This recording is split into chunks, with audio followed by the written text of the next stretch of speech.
Un imprenditore su due delle province di Treviso e Padova boccia il governo giallo-verde, è quanto emerge da un sondaggio di Assindustria Veneto Centro che ha interpellato 530 industriali. Le risposte fornite fotografano lo stato di insofferenza del tessuto economico nei confronti delle politiche dell'esecutivo. Il 31,4% degli imprenditori di Padova e Treviso ha dato un giudizio negativo sull'operato del governo, il 14,6% ne ha dato uno molto negativo. I voti positivi sono stati il 12,9% e i molto positivi appena lo 0,8%. Per il 40,2% invece il giudizio è appena sufficiente. A pesare sulla pagella fatta dagli imprenditori le continue discussioni sui temi importanti per il Paese e soprattutto per il territorio. Autonomia in primis e poi il tira e molla sulla TAV e la flat tax. A preoccupare le aziende trevigiane e padovane l'incertezza e l'immobilismo. Agli imprenditori è stato chiesto anche di fare una previsione sul futuro dell'esecutivo. Per la maggior parte, il 33%, prevarrà l'interesse dell'attuale quadro politico a proseguire.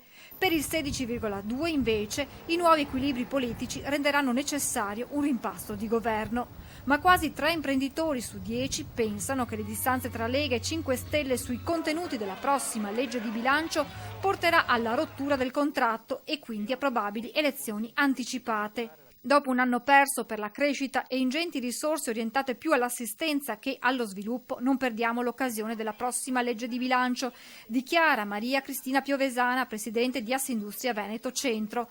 Ora bisogna andare al punto vero per la ripresa e concentrare ogni spazio disponibile di spesa. Se l'esecutivo punterà su questo, se avrà la forza e la volontà politica di ribaltare la scelta di aumentare la spesa corrente e di tagliare gli investimenti pubblici, continua la Piovesana, e non ingaggerà la solita gara demagogica, gli imprenditori sapranno come sempre trainare nuovamente il Paese fuori dalle secche.